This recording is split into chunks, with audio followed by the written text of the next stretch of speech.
The Virgin Voyages Sea Terrace slightly smaller balcony. What exactly are the differences? And does it really have two?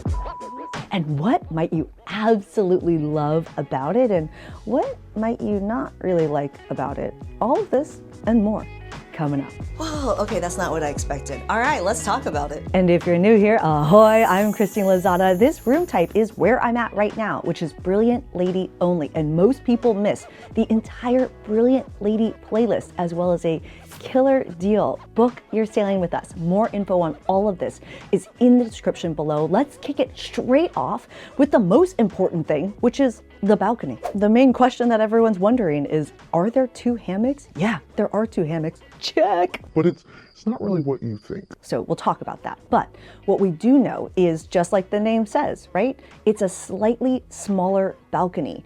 But I don't know, the word slightly is, it's small. Like, it's really small, but stay tuned for the end of this video because I'll walk you through how to think about how you might use that balcony space, because that smallness might not really matter. So like the title says, with slightly smaller, for me it feels way smaller. We're talking about a huge, like it's less than half the size of a normal balcony. But the upside is that you do get those two hammocks, and depending on how you sit in the hammock, it's a really enjoyable space if you're with another person. I guess if you're a solo in this room, it's kind of irrelevant. Where exactly is this room located? It's located on deck 8, mostly. So on deck 8 at the front of the ship, but there's a couple of these slightly smaller sea terraces located on decks 9, 10, and 11. So the obstructed view is definitely happening on deck 8. Stay tuned for more info on this later in the video. Let's talk about what's inside the room, because the door to the balcony is different. Instead of having that sliding door in the other sea terrace rooms, instead you have a door with a normal handle that opens and closes. But the rest of the room, it's the same. It's the same size, it's the same bed, it's the same fridge, it's the same bathroom, it's the same closet. It's basically the same ship, different balcony. Let's talk about who this room is not for. But if you're getting some value out of this video, cheers that like button, consider subscribing, and don't miss out. My most helpful tips are coming via email. So get on the email list. We also have a Facebook group, we got an Instagram, we got a TikTok, we got all the things. Most people miss it. Info in the description below, and book your sailing with us. We beat a lot of the prices out there, and make sure you have enough sailor loot. Even if you're already booked, we can check it for you. Let's talk about how you might use the balcony so you can decide if this is right for you, because then let's talk about the pricing, because there's definitely an advantage there. And then let's talk about some complicated stuff, because even I was confused about navigating this room type. The first thing to consider is, how obsessed are you with the hammock?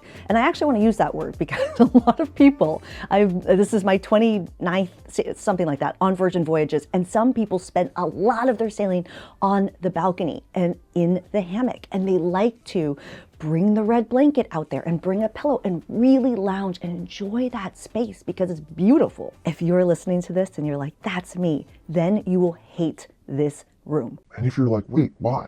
So with that smaller balcony space, there's something about not being able to lay out on the hammock the way you normally can.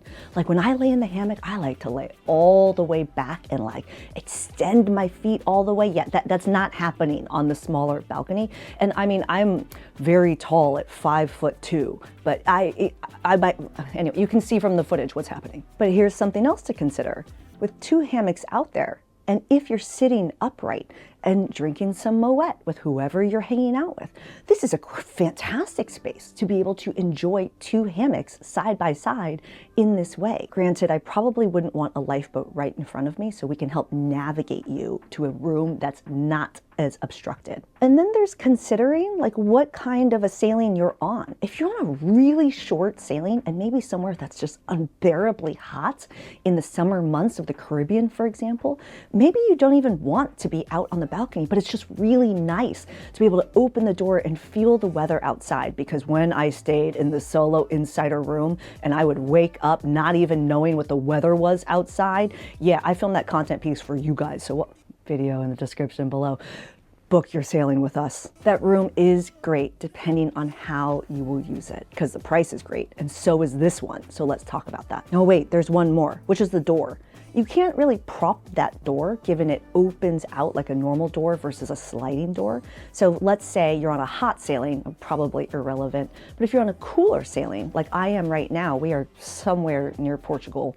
Are we? I'm gonna go with probably. There are evenings where I keep the door open, and that's not really as easy with this kind of door. All right, let's talk about pricing because we all want to be smart travelers, and I pulled up a couple examples, but don't forget, a lot of things will drive the price of a sailing, even if it's the same itinerary, different dates. Make sure you watch the How to Get a Deal on Virgin Voyages Sailings for a full breakdown of how to look at this and navigate it. But I pulled two just example sailings. This first one, we're looking at November 15 to 25, and this is in the Caribbean. So you can see the prices here. The Central Sea Terrace is 5,102, right? And that's a larger price than if you were just to get a regular sea terrace, but there's an additional savings even on top of that if you get the slightly smaller balcony, right?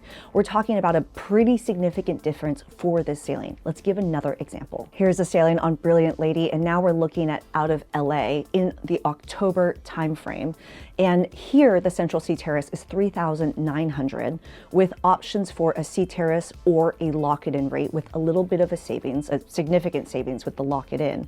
But then you can see with the slightly smaller balcony, you're getting a rate versus Central Sea Terrace of a pretty decent savings. So you're starting to get an understanding of this pricing. And don't forget, if you're wondering like, why does this room type even exist?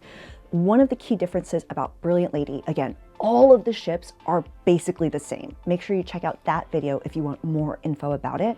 But this has a slightly slimmer build. The lifeboats are positioned just a little bit different so that this ship can fit through the Panama Canal. And that's why this room type exists. I want to close this video with an honest share about some of the things for me as a traveler that likes to research and make the right choices, because I mean, we're not on vacation all the time, are we? I'm working hard right now on vacation. But navigating this room type can get kind of complicated because yeah, the most of them are on deck 8, but some of them are on deck 9, 10, and 11. But the other thing about this room type is literally right next door to it. And we saw that price difference between the smaller balcony and a normal Central Sea Terrace.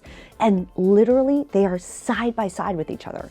And if I was on one of those Central Sea Terraces paying that increased price, but was right next door to one of these smaller balconies, but was on deck 8, which is closer to the water. For me, I get motion sickness easily and I get a headache really easily if the water is moving too fast.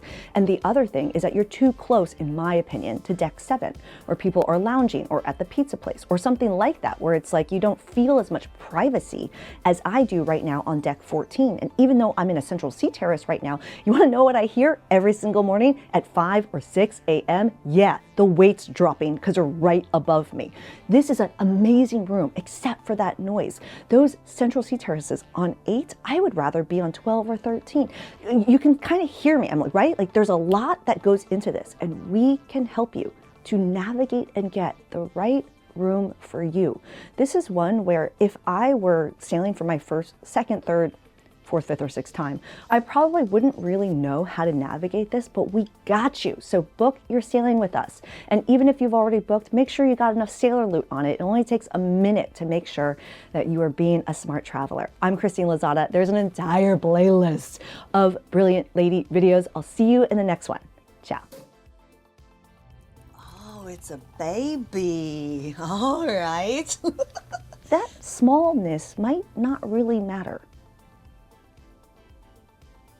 Sometimes small things matter. Oh, I'm cutting that out of this video. Please no comments.